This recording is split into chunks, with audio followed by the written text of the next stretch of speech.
Dog by Mike Bolt. Look what I got for my birthday! A pet dog!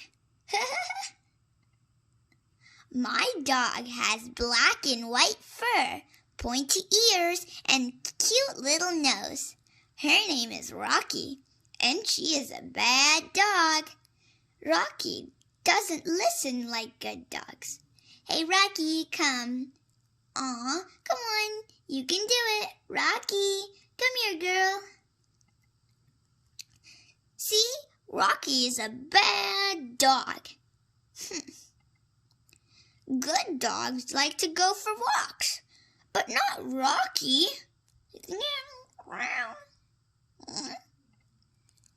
And Rocky really doesn't like other dogs. She is great at climbing, though. Bad dog, Rocky, come down. Rocky doesn't listen. She's a bad dog. I'm teaching Rocky some tricks that good dogs do. Dog tricks for good dogs. Sit, Rocky. Stay. Rocky, fetch. Rocky, roll over. Shake a paw. Oh, no. Rocky is not a good dog. But Rocky isn't all bad. Rocky doesn't bark when the mail is delivered. And Rocky doesn't have accidents on the floor. She doesn't chew my toys either, though she does like to play with my shoelaces. What else does Rocky like? Rocky likes to sleep in the sun, and sleep on Dad's chair, and sleep on Mom's clothes. Rocky really likes to sleep. Meow. I thought Rocky liked to play in the water. But she is not a fan of bath time. Come down, Rocky. See, Rocky still doesn't listen. She is a bad dog. With black and white fur, pointy ears, and a cute little nose. You know what? I think Rocky would make a pretty great cat. Well, most of the time. The end. Be Kind by Pat Zitlo Miller. Illustrated by Jen Hill. Tanisha spilled grape juice yesterday all over her new dress. Everyone laughed. Almost did too. But Mom always tells me to be kind, so I tried. Purple is my favorite color. I don't think it worked. I thought Tanisha would smile, but she ran into the hall instead. When she came back, snack time was over. She put on her art smock and didn't look at anyone.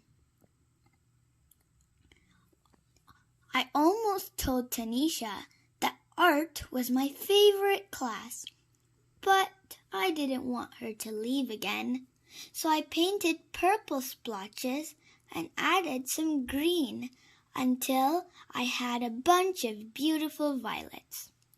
While I painted, I thought about Tanisha. Should I have handed her my napkin? Let her borrow my sweatshirt? Spilled my juice so everyone stared at me instead?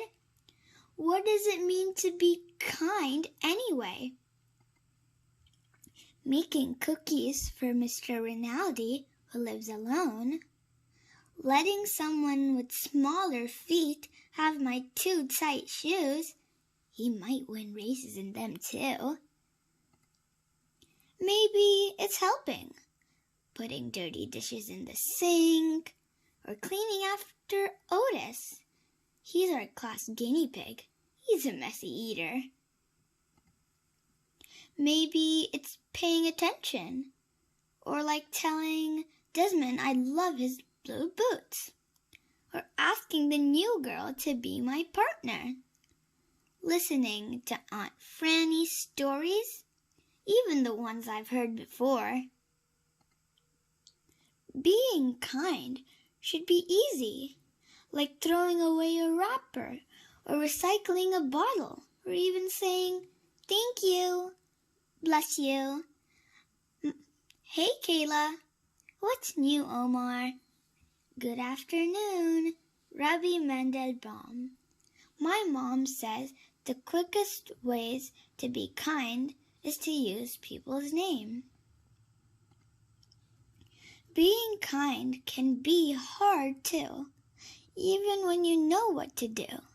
Teaching someone something I'm good at is tricky, even when I'm patient. And sticking up for someone when other kids aren't kind is really hard and really scary. Maybe I can't solve Tanisha's grape juice problem. Maybe all I can do is sit by her in art class and paint this picture for her, because I know she likes purple too. Maybe I can do small things, but my small things might join small things other people do. And together they could grow into something big. Something really big. So big that all our kindnesses spill out of our school, spread throughout the whole town, travel across the country, and go all the way around the world. Right back to Tanisha and me, so we can be kind again and again and again. The end. Be kind. Big Dog, Little Dog by P.D. Estman.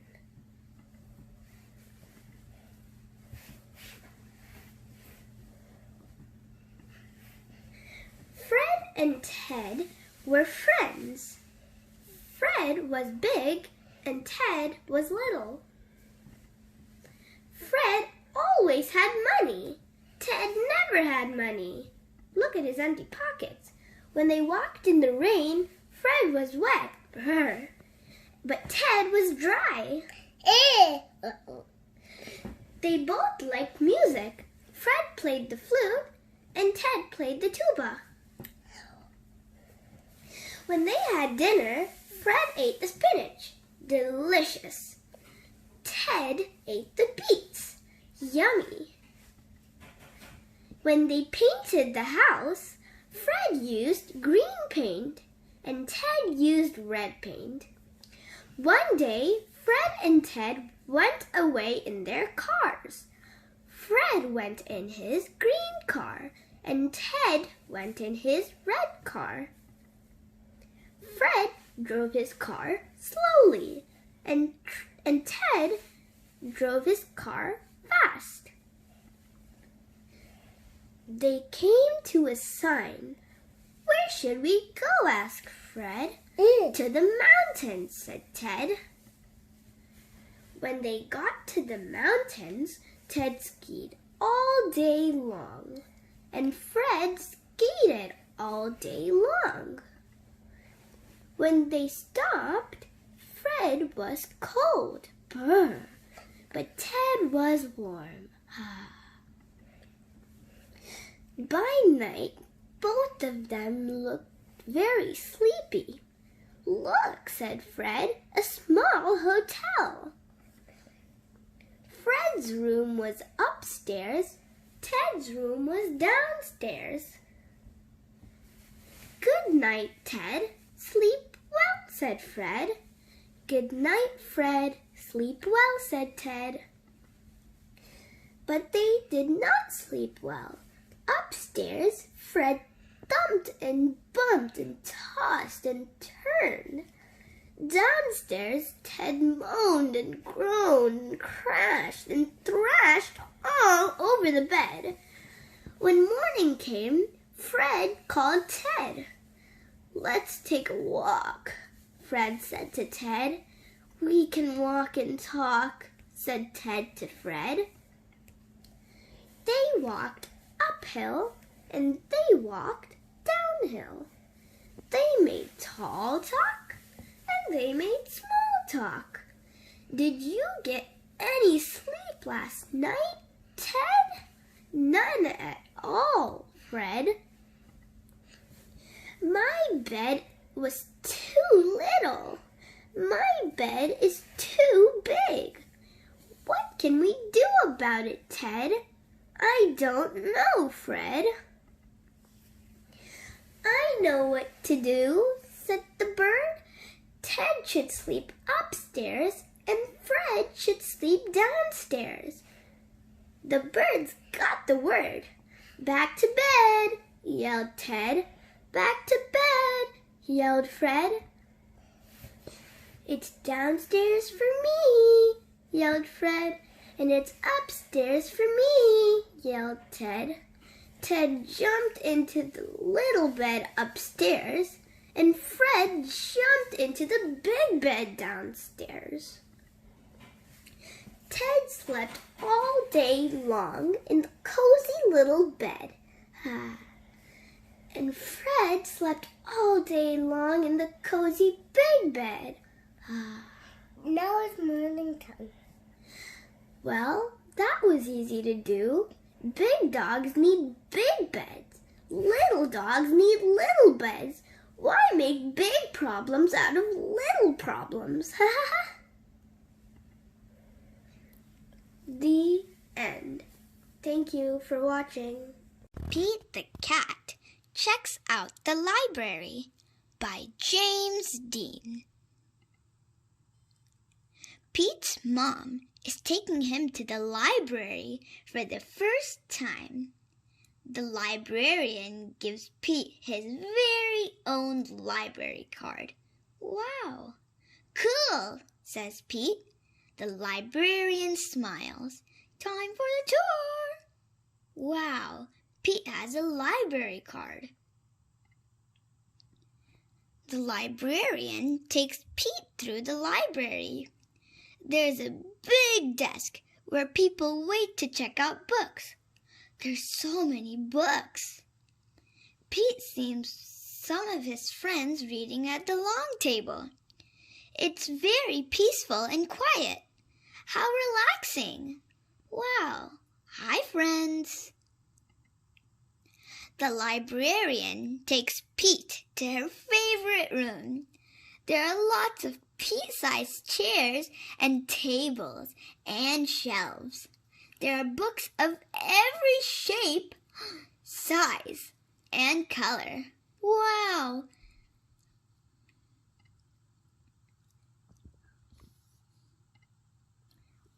What do I do now? Pete asks. Now you read the book, the librarian says. Which book should I read? Asks Pete. You can read any book you like, says the librarian. Pete looks around. There's so many books. Pete picks up a book all about airplanes and jets. He reads it and pretends he's a stunt pilot. Zoom! He flies a super fast jet and does loop-de-loops and spirals high in the sky. Then Pete finds a book with dragons, wizards, and unicorns on the cover. He reads it and imagines that he's a powerful wizard, using magic spells and a special wand to defend his castle against a fire-breathing dragon.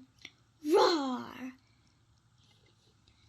Next, Pete opens up a book about spiders and insects. He reads it and imagines that he's a scientist studying all types of critters in the wild. He has to be very still to study some critters, and very fast to study others. Then Pete chooses a book with all sorts of scary monsters on the cover. It is a book of fairy tales.